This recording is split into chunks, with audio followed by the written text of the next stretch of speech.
केंद्र सरकार अचानक पार्लियामेंट का विशेष सत्र बुलाने जा रही है, जिसके बारे में जानकारी मिलते ही नेताओं के कान खड़े हो गए हैं। एक तरफ पत्रकार अपने कयास लगा रहे हैं, तो दूसरी तरफ नेताओं को समझ नहीं आ रहा है कि ये पार्लियामेंट का विशेष सत्र क्यों बुलाया जा रहा है। इसके बारे में जानकारी देते हुए संसदीय कार्य मंत्री प्रहलाद जोशी ने गुरुवार को कहा कि सरकार ने 18 से 22 सितंबर के बीच 5 दिनों के लिए संसद का विशेष सत्र बुलाया है। उन्होंने उम्मीद जताई है कि अमृतकाल के बीच सदन में सार्थक चर्चा होगी। वहीं आपको बता दें कि आमतौर पर संसद के 3 सत्र होते हैं। इसमें बजट सत्र, मानसून सत्र और शीतकालीन सत्र शामिल हैं। विशेष परिस्थितियों में संसद का विशेष सत्र बुलाए जाने का प्रावधान भी है। इस सत्र की शुरुआत के पहले एआईएमआईएम के नेता असदुद्दीन ओवैसी अपनी डिमांड के साथ मीडिया के सामने आए। उन्होंने इस विशेष सत्र के फैसले पर क्या कहा और पीएम मोदी से क्या-क्या डिमांड कर दी हैं, आइए जान लेते हैं। देखिए, स्पेशल सेशन तो सरकार बुला रही है और बिल्कुल ही कम वक्त दिया गया है, मगर हम शुरू से ही डिमांड कर रहे थे कि स्पेशल सेशन बुलाया जाए, क्योंकि चीन हमारी भारत की 2000 स्क्वायर किलोमीटर पर कब्जा करके बैठा है और चीन डेप्सांग डेमचौक को छोड़ नहीं रहा है।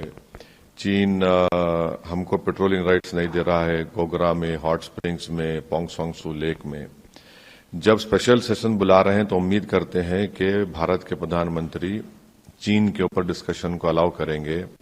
दूसरा, हम भारत सरकार से, मोदी सरकार से इस बात का डिमांड करते हैं कि रोहिणी कमीशन ने अपनी रिपोर्ट दे दी है, तो वो फौरन 50% जो रिजर्वेशन की लिमिट है उसको ब्रीच करें और पार्लियामेंट में स्पेशल सेशन में एक बिल लेकर आएं, ताकि हम वो 50% की लिमिट को ब्रीच कर सकें।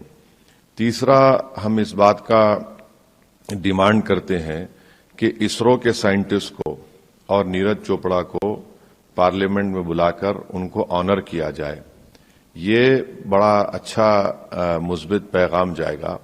और चौथी बात यह है कि जो मीडिया में ये सवाल उठ रहा है कि क्या वन नेशन वन इलेक्शन होगा, ये नहीं हो सकता है। ये भारत के संविधान के खिलाफ होगा, क्योंकि फेडरलिज्म भारत के संविधान के बेसिक स्ट्रक्चर का हिस्सा है।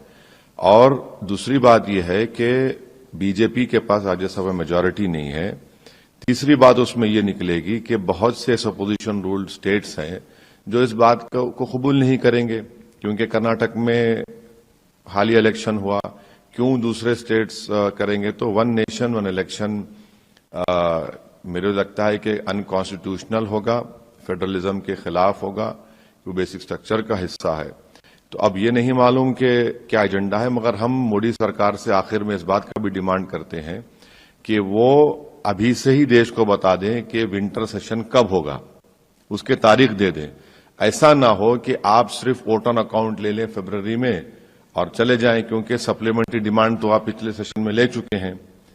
अब हम तो यही डिमांड करेंगे कि नवंबर दिसंबर में भी विंटर सेशन के डेट्स का ऐलान कर दीजिए, फिर वोट ऑन अकाउंट फरवरी में हो।